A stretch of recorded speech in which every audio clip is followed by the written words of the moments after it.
Nizamiyə qədər dünya ədəbiyyatına belə bir nümunə yox idi ki, mənfi qəhrəman, antagonist, əsərin əvvəlində mənfi kimi göstərilən qəhrəman, daha sonra sevginin gücü ilə əsərin sonunda müsbət qəhrəmana çevrilsin. İdeal qəhrəman. İdeal, mükəmməl. O Fəradda olan mükəmməlliyə çatsın. Bəli, Xosrov, burada bir şey də var da, qadın egosu var, qadının Allahlıq iddiası var, qadının analıq hissi var. Bir ailədə yaxşı uşaq varsa və bir zay uşaq varsa, sən fikir verirsən, ana o yaxşı uşaqla o qədər uğraşmır, nə qədər ki o avara uşaqla. Niyə? Çünki onu düzəltməyə çalışır. Bu artıq yaxşıdır da, bunun nəyini düzəldim?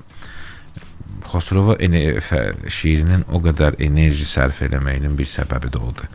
Yəni, o birisi ilə nə mübarizə, idealdır da, bu amma düzəlməlidir. Və qadın hikkəsi. Və bunu mən düzəldəcəm. Sən əli vuranda mən dedim qadın hikkəsi. Qadın hikkəsi var ki, mən düzəltməliyəm bunu. Salam, hər vaxtınız xeyir olsun. Əziz Planet FM dinləyiciləri, siz Azərbaycanın ilk elmi maarifləndirici radiosunu eşidirsiniz. Sizinlə mənəm Nigar və hər həftənin 5-ci gün olduğu kimi bugün də istisna deyil, zaman maşınında dahi Nizami Gəncəviyə vaxt ayırmışıq. Çünki Nizaminin bu il bilirsiniz 885 illik yubileyidir və bu münasibətlə biz hər həftənin cümə gününü Nizami yaradıcılığına işıq salmağa çalışırıq Planet FM-də və bugün mənimlə bərabər Nizami haqqında danışmaq üçün studiyamıza İlqar Fəhmini dəvət etmişik. Yazıçılar Birliyinin katibi, əməkdar, mədəniyyət işçisi İlqar Fəhmi. İlqar müəllim, xoş gəlmisiniz. Təşəkkür edirəm ki, dəvətimizi qəbul etdiniz və gəldiniz. Çox sağ olun. Mən də sizə təşəkkür edirəm ki, artıq neçə müddətdir bu böyük mövzu ətrafında söhbətlər edirsiniz və çox ehtiyacımız olan və lazımlı bir mövzudur. Və çox maraqlıdır ki, İlqar müəllim, mövzunu müəyyənləşdirəndə mən fərqinə vardım ki, mən hər verilişdə bunu deyirəm, biz Nizami Gəncəvi Vəqfi ilə bərabər bu verilişi ərsəyə gətiririk. Hər verilişdə deyirəm ki, Nizami hər dövrdə müasir səslənir, hətta 21-ci əsrin 2026-cı ilində belə və Nizamidə müasir psixologiya mövzusunu danışacağıq biz bugün sizinlə, qadın-kişi münasibətlərindən, sevgi və ziddiyyətlərdən. Bunu araşdıranda fərqinə vardım ki, müasir psixoanalizin, xüsusilə Jung nəzəriyyəsinin arxetipləri Nizamidə var. 12-ci əsrdə. Və mənə maraqlıdır ki, Nizami xəmsəsində aydın görülən o arxetiplər necə olur ki, daha sonra bir alimin ağlına gələn psixoanalitik düşüncə, insanların psixoanalitik təsvirini təklif edən, bu nəzəriyyəni təklif edən alimlər, istər Freud olsun, istər Jung olsun, onların təklif etdiklərini Nizami elə 12-ci əsrdə öz xəmsəsində açıq-aydın bildirirdi. Bax, Kafkanın Qəsr əsəri var da. Bəli. Ki, bir insan bu dünyaya gəlir, indi simvolu təxminən budur, gəlib, onu çağırıblar hansısa bir o torpaq ölçəndir, filandır. Amma niyə gəldiyini və niyə çağırıldığını tapa bilmir də. Yəni, o gedib çıxa bilmir o qəsrə, elə deyirlər gözlə. Bu bütün əsər o ilə gedir ki, məni bura niyə çağırmırsınız? Mən ki, lazım deyildim, mən burada neynirdim? Və sonu da havada qalır, heç neynə də bitmir, çünki o cür dramaturji xət bitən bir şey deyil. Amma 1000 il ondan əvvəl Ömər Xəyyamın bir rübaisi vardı ki, nə bilim, səssiz fəğanımdan cəzana gəldim, nə bilim, bu əzab-əziyyətdən cana gəldim, mənsiz də dünyanın işi keçərmiş, əcəba nə üçün cahana gəldim? Yəni, əgər mən olmasaydım da bu dünyada heç nə dəyişməyəcəkdisə, məni niyə getirmirsən bu dünyaya, ay Allah? Yəni, bu əslində nədir? Mən sənə bir şey deyim, bax, bizim 20-ci əsr ədəbiyyatı biraz əvvəlki dövr ədəbiyyatından fərqli idi. Nədə fərqli idi? Əgər əvvəlki dövr ədəbiyyatı, elmi, özündən əvvəlki və özü ilə paralel başqa ölkələrdə, paralel qitələrdə filan olan mədəniyyətdən xəbərsiz idisə və sanki bir növ müstəqil yazıb yaradırdılar da, az xəbər var idi, çox yox. 20-ci əsr mədəniyyəti və elmi artıq özündən əvvəlkilərin hamısını oxudu. Yəni, kitab yayımı çıxdı, kitab çapı çoxaldı, kitab ucuzlaşdı. Məsələn, şimdi 15, 16, 17-ci əsrdən Avropada artıq kitab var, bizdə əl yazma gelirdi. Amma bu çox baha başa gəlirdi. Ona görə hamı üçün əl çatan deyildi. Amma 19-cu əsrin ikinci yarısından başlayaraq bu, belə deyim də, sənaye halını aldığı kitab nəşriyyatlar, mətbəələr filanlar və kitab ucuzlaşdı. Ucuzlaşdı və hər şey çap olundu. Bütün köhnə ədəbiyyat, köhnə mədəniyyət nümunələri, poeziyası, nəsri, elmi və 20-ci əsrin alimləri əslində o ideyaları özlərindən çıxartmadılar. Özlərindən əvvəl yazılanları analiz eləyərək tutalım, Jung arxetip nəzəriyyəsinə gəldi, Freud o psixoanalizin o valideyn, uşaq, tabular, sonra Edip kompleksimiz, Edip kompleks əsəri var da. Bunlar adından görünür ki, bu qədim Yunan mədəniyyətindən bu tərəfə analiz eləyərək gəlib bu nəticəyə çıxıb. Sadəcə, yəni biz əslində belə demək olmaz ki, Freydin, Jungun dediyini Nizami ondan əvvəl deyib. Yox. Freyd, Jung, Nizami kimi klassiklərin əsərlərini gözdən keçirdərək o nəticələrə gəlib çıxıblar. Sadəcə ad qoyublar. Yəni 20-ci əsrdə qəribə bir şey baş verdi. Fikir versək, bizim fəlsəfi terminologiyanın, kulturoloji terminologiyanın böyük hissəsi 20-ci əsrdə kəşf olunub. Bunlar sadəcə əvvəl mövcud olan faktorlara ad qoyublar. Bu nə bilim fenomenologiyadır, bu nə bilim psixoanalizdir, bu arxetiplərdir, bu nə bilim tabulardır, filandır. Yəni ad qoymaqla identifikasiya veriblər. Amma bu şey mövcud olub. Sadəcə ad qoyulmayıb da. Yəni arxetiplər Nizaminin demək olar ki, xəmsəsi başdan ayağa arxetiplərdir. Amma Nizami ona arxetip deməyib, biz ona arxetip deməmişik. Freyd ona bir arxetip adı qoydu. Bütün o mifologiyadan gələn məqamlara. Ona görə məsələn Nizaminin də mifologiyadan götürdüyü obrazlar, personajlar avtomatik bizim üçün arxetip kimi qəbul olundu. Çox maraqlı məqama toxundunuz İlqar müəllim. Və mənim yadıma istər-istəməz Ekonun Qızıl Gülün adı məşhur əsərini saldınız. Orada da əlyazmaların nə qədər əlçatmaz olduğu göstərilir. Gizlədirlər. Hər adam gedib onları oxuya bilmir. Hətta bir-birindən gizlin hansı kitabı oxumaq üçün nəsə bir rüşvət verir falan eləyir ki, o kitabı gətirmək. Bəli, gecənin bir vaxtı kitabxanaya daxil olmaq cinayətə bərabər sayılır. Hətta o Qızıl Gülün adında maraqlı bir şey vardı. Yəni müəyyən kitablar var idi ki, alimlər düşünürdülər ki, bu kitablar sadə insanların arasında yayılsa, onların şuuruna ziyanlı təsir göstərir. Bəli, çünki orada məsələn gülüş haqqında yazılıb. Çox orada gülüş yazıb şərti olaraq, amma bu tək gülüşə aid deyil, başqa mövzular da vardı. Ona görə onların vərəqlərinə zəhər sürtürdülər ki, insanlar onu vərəqləyəndə əllərini dilinə vurur, vərəqləyirdilər də. Ki, onu birinci kim oxuyacaqsa, o ölsün və başqalarına o informasiyanı ötürə bilməsin. Yalnız hazırlıqlı oxucular, kimlər ki, onlara mənfi təsir eləməyəcəkdi, onlar da təbii ki, əlcə ilə filandan oxuyurdular. Yəni, bu cür qorunurdu. Amma 20-ci əsr bizə nə verdi? Bütün qorunan o germenevtik informasiya açıldı, töküldü kütlənin qabağına. Və təbii ki, kütlə oradan həmişə səhv nəticə çıxardır. İnanma da oldu da, biz istədik, istəmədik. Biri gəlir mollanın yanına, deyir, molla əmi, mən dəstəmaz almasam namaz qılmaq olar. Deyir, yox, olmaz, nə danışırsan, olmaz falan. Deyir, bəs mən qıldım, oldu. İndi yəni biz də deyirik, olmaz bu kitabları oxumaq pisdir, amma oldu da. İndi də fəsadlarını da indi görürük də. Məcnun müasir dövrdə yaşasaydı, İlqar müəllim, ona hansı diaqnozu qoyardılar? Şizofrenik deyərdilər ona, nə bilim, narsist deyərdilər, obsessiv kompulsiv. Hətta zoofil də deyən olur. Ceyranlarla çöldə neynəyib, neynəməyib. Ümumiyyətlə, məcnuniyyət anlayışı indi haradasa mən sənə deyim də, bax, 2000-ci illərin 2005, 2008-ə qədər mən onu müşahidə edirdim. Nədədir bu? İnsan sevgi hissinin içində olanda ağıllı və orta statistik vaxtda eləməyəcəyi addımları atır. Məsələn, mən həmişə indi eşitmirsən sən də orada burada filan kəs qoşuldu, qaçdı. Sonra oturub fikirləşirlər ki, bu qoşulub qızı qaçırdı, ya qız buna qoşulub qaçıb. Bu nə işi var, nə evi var? Qaçıblar rayondan Bakıya gəlib, haradasa kvartiranı tutublar, qalırlar. Pulları da yoxdur, bilmirlər ki, bunları saxlayacaq. Niyə o eşq onların gözünü kör edib? Tək ki biz bir yerdə olaq, tək ki biz bir-birimizin yanında olaq, amma sonra ardı necə olacaq, kim bizi yedizdirəcək, nə edəcək? Bu artıq insanın beynində tormozlanma gedir. Bax, cünuniyyət əslində odur.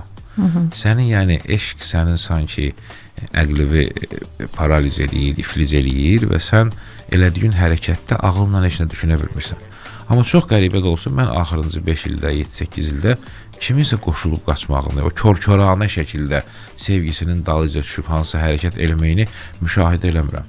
İnsanlar artıq sevgidə də praqmatik olublar, hər şeyi qabaqlar. Cünunluqdan çıxıblar. Cünunluqdan çıxıblar. Hətta mən eşitmişəm ki, tələbələrim danışırdı universitetdə ki, müəllim qızlar deyir, iPhone almaq üçün nişanlanırlar.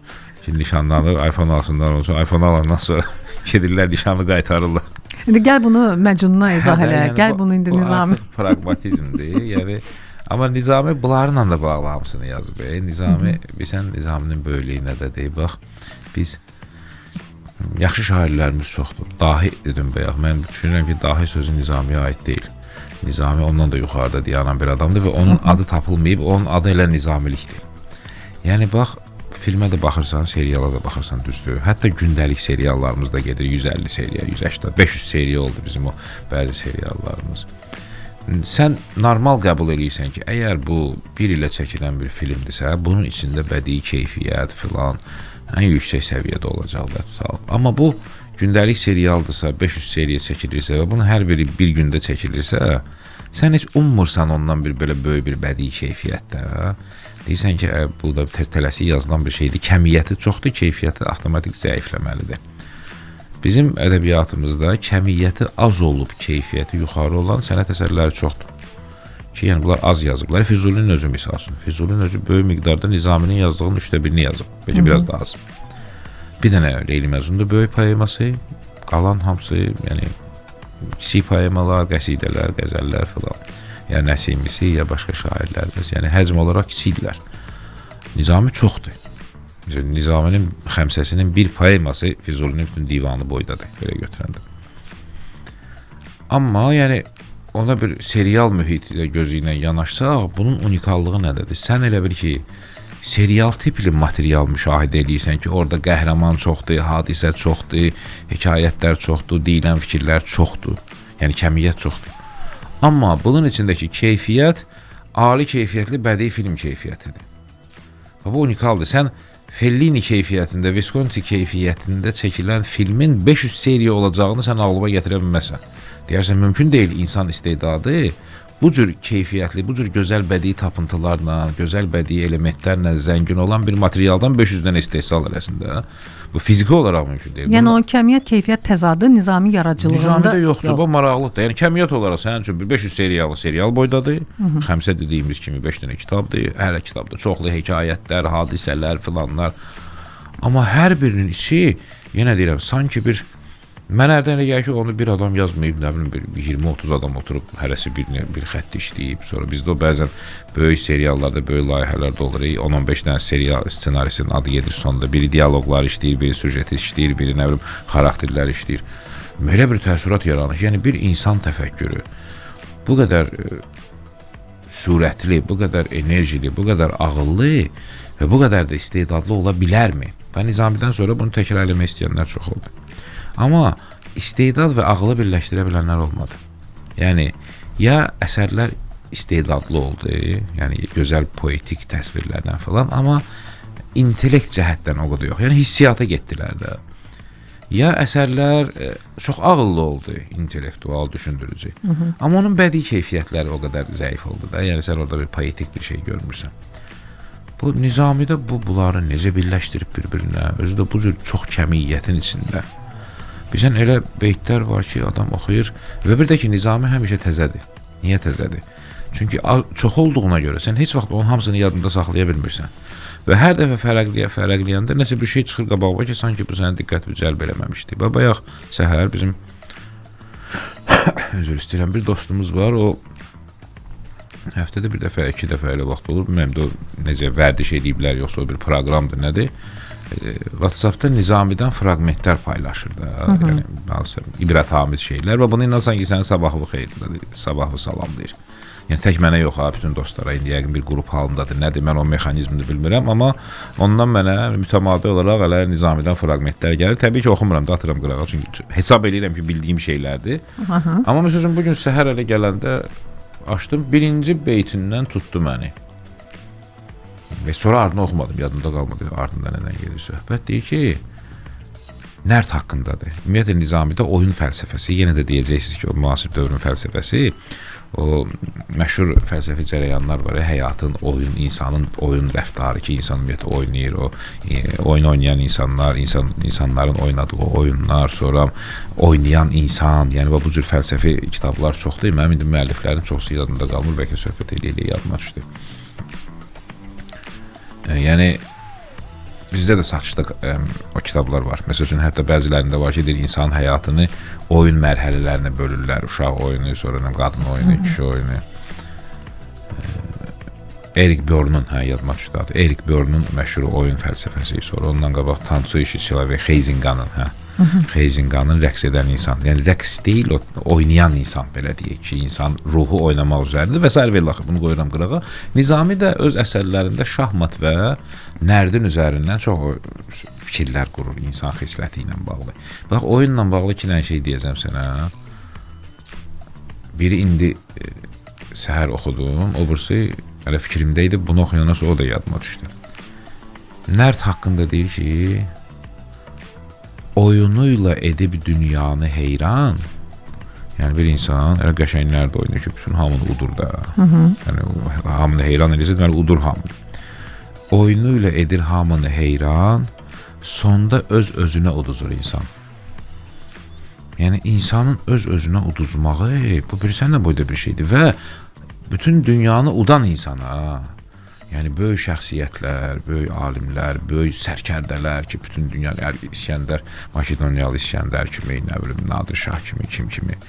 Bunların hər birinin həyatına baxanda, Einstein kimi alim ki, sonda dedi ki, mən bilsəydim bunun nəticəsi nə olacaq, mən atom silahını kəşf eləməzdim filan. Bunların hər biri, hər oyunda, bütün dünyanla, belə demək olarsa, dünyanla, fələklə oynadığı oyunda udurlar və hamını özlərinə heyran edirlər. Amma sonunda özlərinə uduzurlar. Yəni, və o udmağın sonunda bir qəribə peşmançılıq var. Və yəni, bunu oxuyursan və deyirsən, Nizami bunu yazıb 1000 il bundan qabaq. Sonra düşünürsən ki, Nizami axı 1000 il bundan qabaq yazıb, Nizamidən əvvəl də 1000 illər keçib. O dövrün təcrübəsini özünə elə yığıb ki, və o təcrübədən gələn elə şeyləri götürüb ki, o insan xislətinin ayrılmaz bir hissəsidir və ondan sonra 1000 illər yenə davam edəcək. Sonra, məsəl üçün, bax, bir insanı qabağa çəkərlər, ağlını itirər, bizim dillə desək, kudurar. Nizami şahmat oyununda maraqlı nə qurur? Bu oyun gedir də, düzdür, biz itiririk fiqurlarımızı, vəzir getdi, fil getdi, filan getdi. Sona yaxın o piyadamızı çalışırıq son, belə deyim də, o xəttə salaq və piyadanı vəzirlə deyişik. Yəni, piyada vəzir olur. Vəzir statusuna keçsin. Hə, vəzir statusuna keçir piyada. İndi Nizami gör buna insan xisləti ilə bağlı nə deyir? Deyir, həmişə düz gedən piyada əskər, axı, peşqa dediyimiz piyada heç vaxt sağa sola dönmür, ancaq düz gedə bilir. Bu düzlük insan xasiyyətindəki düzlüyə də aiddir də. Həmişə düz gedən piyada əskər, vəzir olan kimi əyri yol gedər. Vəzir axı sağa da gedir, sola da gedir. Deməli, insanın, mən bunu bir dəfə ASTV-də dediyim 2005-ci ildə. Ondan sonra 2 il məni efilə çağırmadılar. Dedilər ki, kiməsə işarə edirsən. Biz çağıracaq narahat. Dedim, kimə işarə edirəm, bu da Nizami deyib, mən deməmişəm ki. Yəni, deməli, Nizami dövründə də ondan 1000 il əvvəldə insan müəyyən mənsəblərə çatanda ağlını itirmək təhlükəsi var. İnsan xisləti, Elqar müəllim. Təəssüf ki, insan xisləti dəyişmir. Dəyişmir. Nizaminin dövründə də belə idi. İndi burada bir məsələ var. Düzgün düşüncəli alim bu insan xislətlərinin məhz o dəyişməz tərəflərini əks elətdirməyi bacarır. Yoxsa dəyişən tərəfləri nə var? Nizami vaxtında üzr istəyirəm. Nizami vaxtında hansı bir sosial problem vardı. Nizami ondan yazıb, amma müəyyən şeylər keçdi, o sosial problem aradan qalxdı. O ilə bir yerdə o şeir də getdi. Bu bir, ikinci o arxetiplər dediyim məsələ var ha. Bax, arxetiplər burada olur. İnsan xislətinin arxetipik xüsusiyyətlərini, insan tipajlarının arxetiplərini Nizami elə verib ki, və sən nəyi düşünürsən ki, zaman keçir, elm texnika inkişaf edir, biz artıq kosmos əsrində yaşayırıq. İnsan buradan, nə bilim, təyyarəyə oturursan, dünyanın axırına, keçən dəfə uşaqlarla danışıram, deyirəm ki, bizim dostlarımızın biri tutalım, biz burada 40 biləkanda yaşayırdıq da, biri Cumun yanında olurdu, biri 40 biləkanda, biri ilə 5 mərtəbədə, biri harda. İndi bizim uşağın dostlarının biri Frankfurtdadır, biri Avstriyadadır, biri ilə Tallindədir, filan, pastiyanla əlaqədədirlər, həmişə hərdən qonaqda gedirlər, oturdu buradan təyyarə 2 saatdan sonra onun qonağıdır, filan. Yəni, dünya təfəkkür olaraq insan dəyişir, amma Nizaminin yazdıqları dəyişmir. İstər sevgi münasibətlərində, istər adi həyatı şeylərdə, böyük-kiçik münasibətlərində.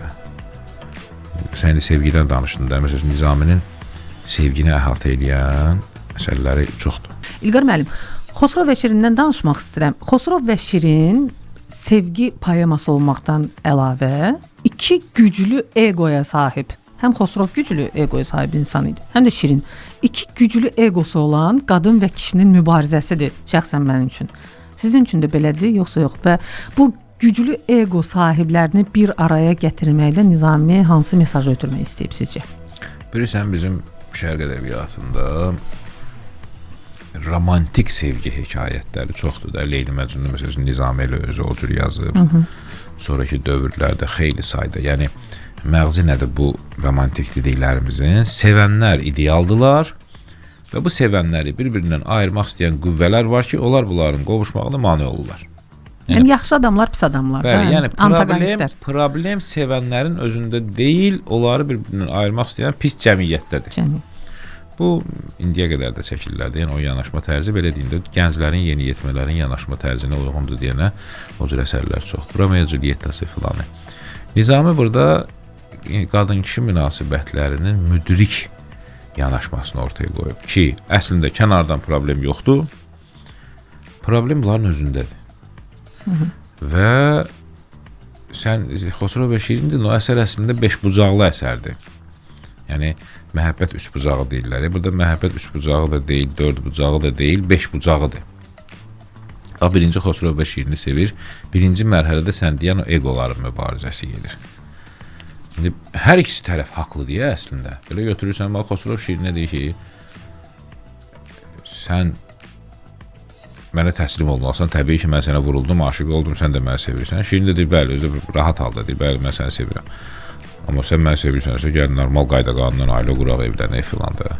Bu da deyir, yox, sən əgər mən şax oğluyam, sən əgər məni ilə evlənməyi təklif edirsənsə, mənim içimdə qeyri-ixtiyari bir şübhə yaranır ki, bəlkə sən heç məni sevmirsən, sadəcə şəhzadə xanımı olmaq üçün və gələcəkdə kraliçə, belə demək olarsa müasirdə, olmaq üçün mənə yalandan bunu deyirsən. Mən deyir, sənin sevgi var, artıq inamım azalır. Əgər həqiqətən sevirsənsə, qeydi şərtsiz mənə təslim ol. Onda mən bilim ki, sən hər şeyi, bayaq dediyin o cünuniyyət məsələsi, hər şeyi mənə görə təslim etməyə haqlısın. Belə baxanda haradasa müəyyən qədər haqlı kimi görünür də insan. Çünki bu hökmdar evladıdır, bu öyrəşib ki, bunun ətrafında təmənnalı dolaşan insanlar çoxdur və o təmənnalıları Şirindən ayırmaq üçün düşünür ki, bu təmənnasız buna təslim olmalıdır. Şirin də öz növbəsində deyir ki, mən sənə təslim olsam o birilərin tayı olacam və sən mən sənin gözündə elə sıradan biri olacam. Bu bir. İkincisi, axı mən də kiçik bir dövlətində olsa, mən də bir hökmdar qızıyam. Mənim də şərəfim var, namusum var. Mən sənin kaprizivə ki, sən mənim həqiqi sevgimə inanasan, inanmayasan, mən namusumu, şərəfimi ortaya atıb və ailəmi biabır edə bilmərəm. Və bu kontekstdə bunların mübahisəsi gedir, bu onu yaxın buraxmır, o da hirslənir, çıxır gedir. Və sonra nə baş verir? Bu özdə çox əslində serial tipli bir şeydir də, biz onu ictimaiyyətdə serial eləmişdik, sadəcə biz tarixi kontekstdən çıxardıb qısa bir zaman kəsiyində müasir dövrə saldıq. Nəsə, gedir, məmləkətini üsyançılar ələ keçirdir, bu qaçır gedir Bizans imperatoruna, onun qızını alır və onun qoşununun köməyi ilə gəlir öz ölkəsini qaytarır. İndiki situasiyada Xosrov artıq ailəlidir, amma evləndiyi qadın sevdiyi insan deyil, Məryəm olur adı, səhv eləmirəmsə. Və həm də Xosrovun bunun yanında dili qısadır. Amma bu şeirini yenə onu da bilmir. Yenə gəlir bunun yanına, xahiş edir onun, ikinci arvadım ol günə filan, birincinin yanında dilim qısadır. O tərəfdən o arvadı xəbər göndər ki, əgər o saraya gəlsə, mən özümü asacağam, səni də asacağam, neyniyəcəm, çox aqressiv qadın olur. Şirin yenə onu qovur. Yenə deyir, yox da, mən səni sevirəm, amma da keçdi də sən getdin başqasına. Və bu məqamda artıq üç bucağımız əmələ gəldi. Məryəm o tərəfdən narahatdır ki, bunun ərinin gözü Şirindədir, Şirinin ayağının altını qazmaq üçün nələrsə eləyir filan. Xosrov qalıb ortalıqda. Üç bucaq dörd bucağa çevrilir. Fərhad peyda olur. Fərhad Şirini sevir, məlum məsələdir, amma Şirin ona münasibəti dost münasibətidir ancaq və sona qədər də o cür qalır. Və sonra Xosrov müəyyən fitnəkarlıqla Fərhadı aradan götürür. Yenə gəlir Şirinin yanına, yenə ona təklif edir ki, gəlsin yanma filan nəminə. Hətta səhv eləmirəmsə orada ölür, Məryəm ölür necəsə olur. Yenə də Şirini çağırır yanına, nəminə. Yenə Şirin onu qovur ki, yəni sən qayda qanunla istəmirsənsə, mən sənin məşuqən məclisimin kənizi olan deyiləm də. Bu hirsindən gedir, yenə İsfahanda Şəkər adlı çox gözəl bir qız olur. İndi Şirin Şəkər məsələsi də var orada. Onu ilə yaxınlıq eləyir, ona yaxınlaşır o. Və orada Şirinin gözəl bir sözü var, deyir, Şirin maddədir, şəkər maddədir, Şirin isə ağızda qalan daddır. Yəni, şəkər maddə bir şeydir, şirinlik isə hisdir də. Və bu macəraların içində baxırsan ki, Şirin o dediyimiz o qürur mu deyim, məğrurluq mu deyim, tək o deyil. Bütün bu proseslərin içində uzun-uzun bunların diyaloqları var. Nizami yazıb. Və şiirin Xosrovun başına ağıl qoymağa çalışır. Olmaz belə, bu qədər ki. Hətta bir yeri var orada, gəlib pəncərəsinin qabağına, biraz da sərxoş olur, qəsrin qabağına, deyir, aç qapını burax, mən səni görmək istəyirəm falan. Şirin açmır qapını. Deyir, mən cəmaatın yanında biabır eləyirsən, gəlmirsən, hamı baxırsan, gəlmə, gecə vaxtı pəncərəmi döyürsən, qışqır bağı salmışsan, burada ki, aç qapını, mən gəlmişəm falan. Açmır, qovur onu. Yəni, bu qədər deyil, ancaq özü fikirləşmədə, öz hissini duyğun, sənin üçün özündən başqa heç də maraqlı deyil falan. Cəmaat başqası haqqında nə düşünürlər, nə. Və sonda artıq müəyyən həddə gəlib çatır ki, şiirinin bütün bu ilə bağlı danışıqları filan öz bəhrəsini verir, Xosrov gedir, atəşkədəyə girir, müdriklərlə söhbət edir filan və bunun içində bir hidayət olmaq gedir də, katarsis prosesi gedir və bu çox ədalətli hökmdar kimi sonda taxta çıxıb ölkəni idarə edir. İndi sual oluna bilər ki, burada sir dediyimiz ya psixoanaliz dediyimiz şey nədən ibarətdir, nə olsun? Birincisi, şiirinin özünün mövqeyi. Bax, məsəl üçün, Freud yazırdı ki, iki cür sevgi var da insanlar üçün. Bir, kişilər üçün daha doğrusu. O qadınları biraz həmişə aşağılayan mövqedir deyalım. Deyirdi ki, bir zadəgan sevgisi, bir rəiyyət sevgisi. Biri Ravopolityanskaya любовь, biri aristokratiskaya. Belə gedirdi rus dilində. Və zadəgan sevgisinin məğzi budur ki, kişi qadına öz hiss və duyğularının ödəyicisi kimi baxır. Onun üçün fərqi yoxdur bu sevgi obyekti. Özü indi hansı hiss keçirdir, özü üçün yaxşıdır, pisdir falan. Yox, mənə yaxşı olsun. Amma sevir, həqiqətən sevir. İkinci variant rəiyyət sevgisidir ki, burada sevən insan öz hisslərini kənara qoyur və o biri tərəfdən maraqlanır. Yəni, sənin üçün əhəmiyyətli olan yalnız sənin sevdiyin obyektin əhvalının yaxşı olmaqdır. Onun üçün xoş eləməkdir, onun üçün gözəl eləməkdir. Freud bunun birincisinin tərəfdarı idi, Erich Fromm bunun ikincisinin tərəfdarı idi. Hətta Erich Fromm'un bir sevmək sənəti adında əsəri var ki, başdan ayağa o əks tərəfi düşünmək, əks tərəf üçün hər şey eləmək, addavatsa üstündə çox qururdu. Yəni, özü bəxş eləmək, özü bağışlamaq. Yəni, o sonra Jung'un tələbələri var idi, hatta yadımda deyil, bir neçə alimin bir kitabı var idi, bir yerdə yazdığı. O deyirdi ki, onların bir fikri çox xoşuma gəldi ki, əslində bu ikisi də həqiqətdir. Yəni, bu cür sevən də var, bu cür sevən də var. Və maraqlı da olsa, yəni məntiqlə düşünəndə qadın bunlardan ikincisine üstünlük verməlidir. Yəni, o yerdə ki, bunun üçün hər şey eləyir kişi, bunun başına fırlanır, bunun halını düşünür, bunun zövqü ilə yaşayır. Amma praktika göstərir ki, qadınlar həmişə birinciyə meyl edirlər. Halbuki orada onun haqqı tapdalanır da, belə götürən. Və bunu səbəbini aça bilmirlər ki, yəni bu da bir insan xislətidir falan, bu niyə belə olduğunu, niyə qadın obrisi tərəfə daha çox meyl edir, onu açmayıblar. Amma Nizamidə bu həmin konstruksiyanı görəndə nə görürük biz? Nizamidə bax, Xosrov həmin o birinci kimi sevir şiirini. Yəni, zadəgan sevgisi. Mənə nə vaxt xoşdur, mən onda istəyirəm səni. Mən nə vaxt lazımdır, sən onda mənim yanımda olmalısan. Neçə də orada səhnələr var. Bunun saray məclisində əhvalı yaxşıdır. Bir çapar göndər, gedin şiirinə deyin, gəlsin bura. Təbii ki, şiirin gəlmir. Amma Fərhad nə edir? Fərhad şiirin üçün hər şeyi qurban edir.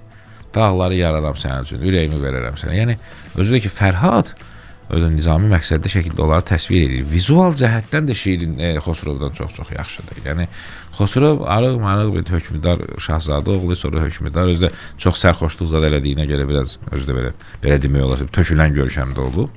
Fərhad amma pəhləvan cüssəli, dağ yaran, belə deyim də, indiki dillə desək o kulturist görkəmli bir adam. Yəni məntiqlə daha xoşa gələn deyirsiniz. Məntiqlə, hə də güclü kişi anlayışı var bunda. Sənin üçün hər şey eləməyə hazır olan. Sadəcə qadın məntiqi həmişə əks işləyir. Niyə? Bu niyə mən sən özünü necə mənalandırardın bunu? Çünki maraqlı olan tərəf o biri tərəfdir.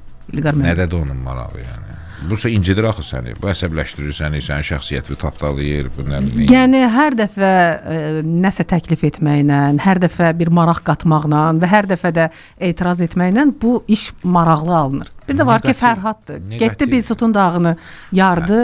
Biraz yaxınlaşdı. Şirin üçün ölürəm deyib. Tam getmədin. Niyə? Çünki maraqlılıq heç də insanda həmişə pozitiv şey yaradan deyil. Ona qalsa nə qədər toksik münasibətlər var insanlar haqqında. İnsanlar gəlir onu həvəslə. Amma nə qədər toksik münasibətdə olan insanlar. Qırılır da, maraqlıdır, amma sənin qanı içir. Amma burada bir məsələ var. Bayaq dedim, çoxlu söhbətlər var aralarında. Şiirin Xosrovu düzəltməyə çalışır. Bütün bu proses boyu. Bu proses də davam edir 15 il. 14-15 il. Bu gedir, başqası ilə evlənir, gəlir bunun yanına, bu onu qollayır, bu yenə gedir. Niyə deyirəm 15 ildir? Çünki finalda Xosrovun yeniyetmə oğlu çıxır ortaya, baş qəhrəman kimi Şiruya. Deməli, bu oğlu böyüyənə qədər bu proses çəkib də. Və bütün bu müddət ərzində Şirin Xosrovun üzərində işləyir və sonunda istədiyinin nail olur. Bunu ədalətli hökmdar eləyir. Yəni, birində qüsurlu bir sevgi var, qüsurlu bir insanın sevgisi var, birində ideal bir insanın sevgisi var. Fərhadı orada Nizami məqsədli şəkildə ideal insan kimi verib.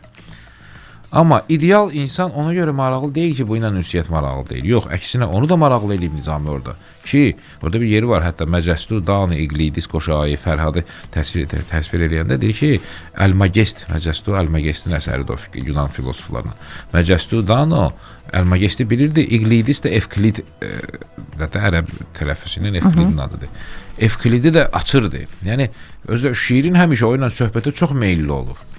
Sadəcə bütün bu söhbətlər elmi cəhətdən olan söhbətlərdir, yəni ağıllı falan. Yəni belə demək olarsa, elmi və mənəvi cəhətdən Fərhad Xosrovdan çox-çox yuxarı olub və Latdan da, şiirindən də yuxarı olub. Və orada o elmi məsələləri çox qabardıb ki, Fərhad sadəcə dağ yaran deyil, mühəndisdir. Kitablar oxumur. Təbii ki, dağı yarmaq üçün nəsə bilmək elmi olan, yəni Yunan antik mədəniyyəti bilən, riyaziyyatı, həndəsəni, fizikanı bilən bir mühəndisdir. Və o elmlərin adlarını ona görə çəkir Füzuli ki, bu adam bu kitabları əzbər bilirdi. Füzuli deyilmə Nizami. Birincisi, bütün bu böyük sevginin qarşısında şiirin özünü ondan aşağıda hiss edir. Elm, savad, düşüncə baxımından. İkincisi, Fərhadın üzərində şiirinin əməli yoxdur. Mən neyiniyim, bu idealdır da. Mən bundan o tərəfə ara düzəldəcəm. Amma Xosrov qüsurludur. Hökmdar da olsa, bu sevsə də bunu, amma insan olaraq məkirlidir, hiləgərdir, sonra tənbəldir, eyş işlət həvəskarıdır. Bunun düzəlləsi nə qədər keyfiyyəti var. Və burada şiirinin enerjisi üçün meydan var. Pisi düzəltməyə çalışır. İlqar müəllim, dedim ki, Nizaminin Xosrov və Şirin əsərini unikal edən nədir bu baxımdan deyəcəm.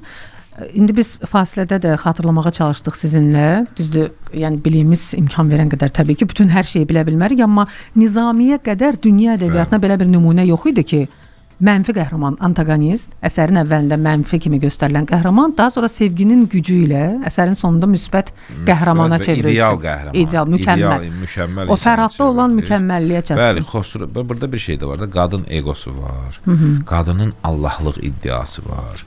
Qadının analıq hissi var. Bir ailədə yaxşı uşaq varsa və bir zay uşaq varsa, sən fikir verirsən, ana o yaxşı uşaqla o qədər uğraşmır, nə qədər ki o avara uşaqla. Niyə? Çünki onu düzəltməyə çalışır. Bu artıq yaxşıdır da, bunun nəyini düzəldim. Xosrova şiirinin o qədər enerji sərf eləməyinin bir səbəbi də oldu. Yəni o birisi ilə nə mübarizə, idealdır da. Bu amma düzəlməlidir. Və qadın hikkəsi. Və bunu mən düzəldəcəm. Sən əli vuranda mən dedim qadın hikkəsi. Qadın hikkəsi var ki, mən düzəltməliyəm bunu. Düzəldir sonda. Amma Nizami neynən qutarır əsəri yadındadır. Yəni ideal Xosrov taxta çıxdı, hər şey düzəldi. Bu ilə bitirmə əsər? Yox. Neynən bitir əsər? Xosrovun oğlu var imiş, həmin o Məryəmlə pis vaxtların yadigarı olan oğlu da, yəni məkirli, hiləgər, eş-işrət vaxtında əkdiyi evlad. Bu oğlanın da şiirinə gözü düşür və toy gecəsində gəlir, atasını da öldürür. Və şiirin də durur, görür ki, Xosrov ölüb, sonra o da təbii ki, özünü öldürür. Nizami burada nə demək istəyir bu ilə? Yəni, niyə xoşbəxt sonluqla Xosrov taxta çıxdı, ədalətli hökmdar oldu?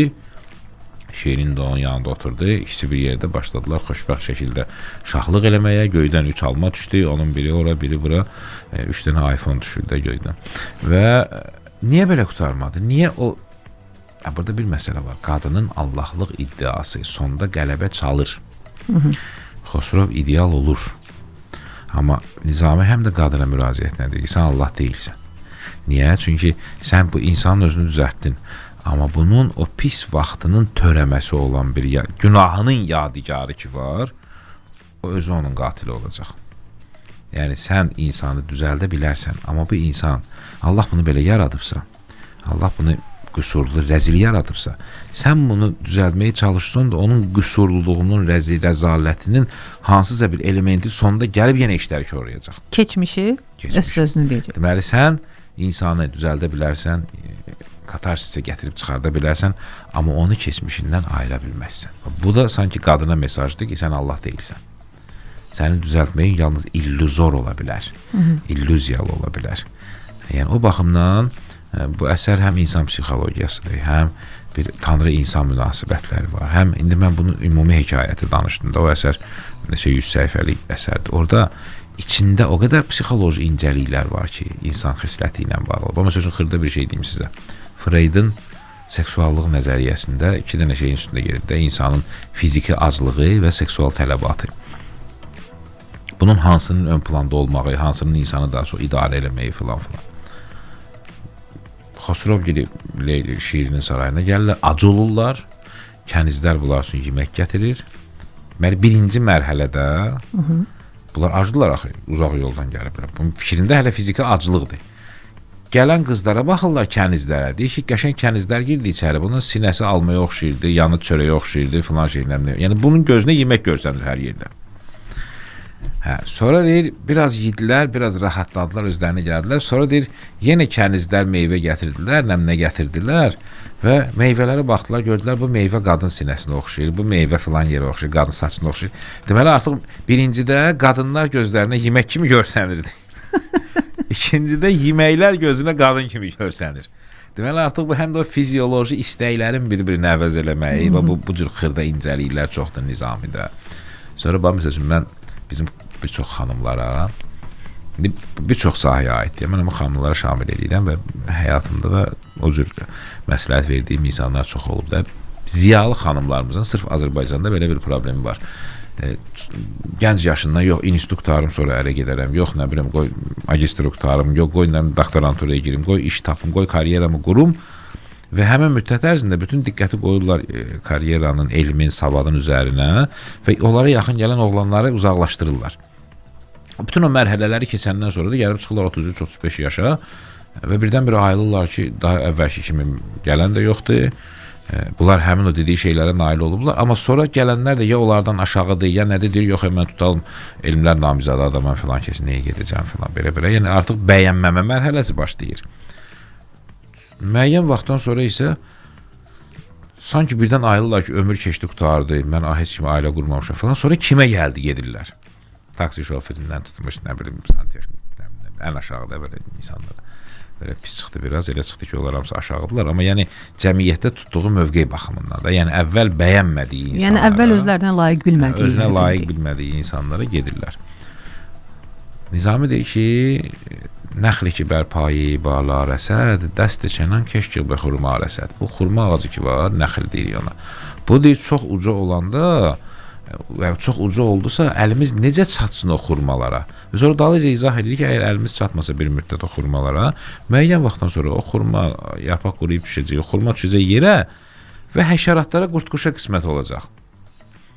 Deməli, sən müəyyən vaxta qədər əl çatmaz oldunsa, bu demək deyək ki, sən həmişə əl çatmaz qalacaqsan. Müəyyən vaxtdan sonra düşəcəksən yerə, səni artıq o əl uzadanlar yox, o yerdəki qurtquş həşəratlar yiyəcək. Hər şey öz vaxtında gözəldir, fəlsəfəsini darırsın. Eyni şey mən bizim bəzən yazarlarımız olur, məsəl üçün ssenari rejissorlar bunlara müraciət edir. Yox, filan rejissor mənim xoşuma gəlmədi, qoy vermədim əsərimi. Filan rejissor mən razılaşmadım, mən daha hörmətli rejissor istəyirəm, bəyənmir. Sonra bir də baxır ki, artıq buna müraciət edən yoxdur. Sonra hətta tələbə, nə bilim, qeyri-peşəkar kim gəlsə deyir, hə, verirəm, götür çək, nə filan. Belə şeylər olur. Yəni bir çox həyatda o şeylər var ki, sən çox özünü yuxarı çəkdin, əl çatmaz saxladınsa, o Nizaminin dediyi kimi, sən nə qədər şirin olsun da müəyyən vaxtdan sonra sən artıq həşəratlara qismət olacaqsan. Belə şeylər insanda bir qəribə hissiyat yaradır Nizamiyə qarşı ki, və özü maraqlı şey nədir? Məsələn, Nəsimini oxuyanda, Nəsimidə bir başqa effektdir ki, sənin bilmədiyin şeylər haqqında sənə danışır və sənin ruhunu sirkələyir. Füzuli də elə. Amma Nizamiyə qulaq asanda belə deyirsən ki, bunları mən də bilirdim də. Mən özüm öz həyatımda bunları o qədər görmüşəm ki. Bəs niyə fərqinə varmamışam? Məsələ bundadır ki, mən niyə bunları... Nizamidə bir müdrik qoca obrazı var. Maraqlı cəhət budur ki... Füzulidə, Nəsimidə o yox. Füzuli, Nəsimi hər dövrdə bizim üçün müasir gənc aşiq kimi səslənirlər. Bəli. Amma Nizami heç vaxt müasir gənc aşiq kimi Nizaminin səslənmir. məsəl üçün ən müdrik əsərlərindən biri ki, hansı Sirlər Xəzinəsidir ki, başdan ayağa ibrətamizdlik üstündədir. Sirlər Xəzinəsini bu adam 25-30 yaşında yazıb. Yəni bu sanki ruhən dünyaya müdriksəsinə yanaşıb və onun müdrikliyi sadəcə ağsaqqal, qoca falan bu deyil. Bax, insan-tanrı münasibətləri var. İslam fəlsəfəsi var. Dövlət idarəçiliyi, hökmranlığın qayda-qanunu var. Böyük-kiçik münasibətləri var. Qadın-kişi münasibətlərinin hətta o intim seksual qatlarına qədər var. Sonra uşaq tərbiyəsi var. Sonra cəmiyyətə təsir eləmək, çoxluğu, toplumu necə idarə eləmək bu var. Şəhər idarə eləmək, nə bilim, nə filan. Yəni hər bir mövzu mən özüm üçün Nizamidə elə bir mənə lazım olan, insana lazım olan daha doğrusu mövzu tapmadım ki, Nizami o ilə bağlı əsər yazmasın və düzgün yol göstərməsin o mövzuda. Və ona görə də maraqlı bir şey deyim sizə, orta əsrlərdə bir çox yerlərdə dövlət qulluqçularını işə götürmək üçün onlara xəmsədən imtahan verirdilər ki, bu xəmsəni nə qədər bilir. Və mən sizə deyim, 19-cu əsrə qədər təxminədir, çünki ondan sonra elmin praktik tərəfi inkişaf elədi və biraz bir çox şeylər dəyişdi. Amma şərq üçün, çünki İslam fəlsəfəsindən Nizamidə, şərq üçün 19-cu əsrə qədər bir adamın əlində bir kitab ola bilirdisə, bu kitab xəmsə olsaydı, o kitab uşaqlığından ömrünün sonuna qədər ona bəs eləyəcəkdi. Yəni, tək ibrət vermək kimi yox, estetik zövq vermək baxımından, sevgi hissiyatı baxımından, uşaq tərbiyə eləmək, ailə necə saxlamaq, insan münasibətlərini necə qurmaq. Yəni, bir ensiklopediya kimi.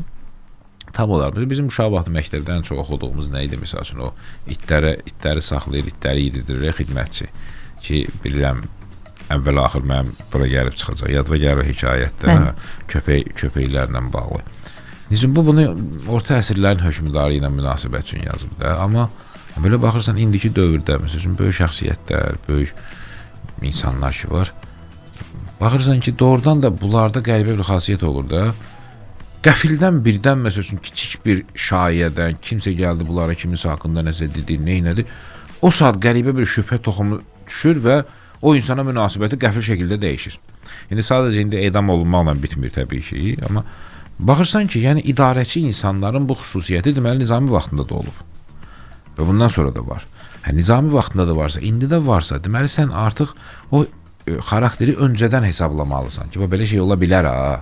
İnsanlarda bu xasiyyət var, bunlar dəyişkəndirlər. Ümumiyyətlə insan yuxarı qalxdıqca şübhəsi və xofu çox artır. Niyə? Çünki yuxarı bu da təbii şeydir. Əslində o adamların pis olmağı demək deyil. Yuxarı qalxdıqca sənə qarşı təzyiq, mübarizə, konflikt o qədər çoxalır ki, sən artıq hər şeydən ehtiyat edirsən. Ayağının altını qazayanlar da çox olur. Faktdır. İnsan xislətidir. Ona görə sən də ehtiyatını artırmalısan. Ehtiyatını artırırsansa, artıq sən hər xırda şeydən şübhələnirsən, hər xırda şeydən xoflanırsan və bəzən də əslində sənə sadiq olan bir insandan şübhələnirsən filan. Və Nizami də səni qabağızdan buna hazırlayır ki, sən elə insanlara yaxın getdikcə, elə bilmə ki, sənə münasibət həmişə eyni cür qalacaq. Ola bilər ki, hansısa məqamda kimsə səndən getdi, ona nəsə dedi, neynədi, bu adamın fikri dəyişdi, axırın o köpəklərin yanında olacaq. Ona görə yerini möhkəm saxla. İlqar bəy, mən sizə çox təşəkkür edirəm. Biz bugün Nizamidən danışdıq, yenə öz müasirimiz kimi danışdıq Nizamidən. Bugünkü günümüzdən danışdıq. Və çox gözəl söhbət alındı məncə İlqar müəllim. Buna görə sizə dərin təşəkkürümü bildirirəm. Uğurlar arzu edirəm. Sağ olun. Çox sağ olun. Mən də təşəkkür edirəm və Nizami elə mövzudur ki, bunun haqqında 10 il, əsrlər də danışırlar, bitmir. Yəni ki, bundan sonra da əsrlərlə danışılacaq, yenə bitməyəcək. Biz də saatlarla, günlərlə danışa bilərdik, amma təəssüf ki, efir vaxtı məhduddur. Minnətdaram sizə. Əziz dinləyicilərimiz, Yazıçılar İttifaqının katibi, əməkdar mədəniyyət işçisi İlqar Fəhmi ilə bərabər Nizami söhbətlərinin növbəti buraxılışını yekunlaşdırdıq. Diqqətiniz üçün təşəkkür edirəm. Özünüzə və planetə yaxşı baxın.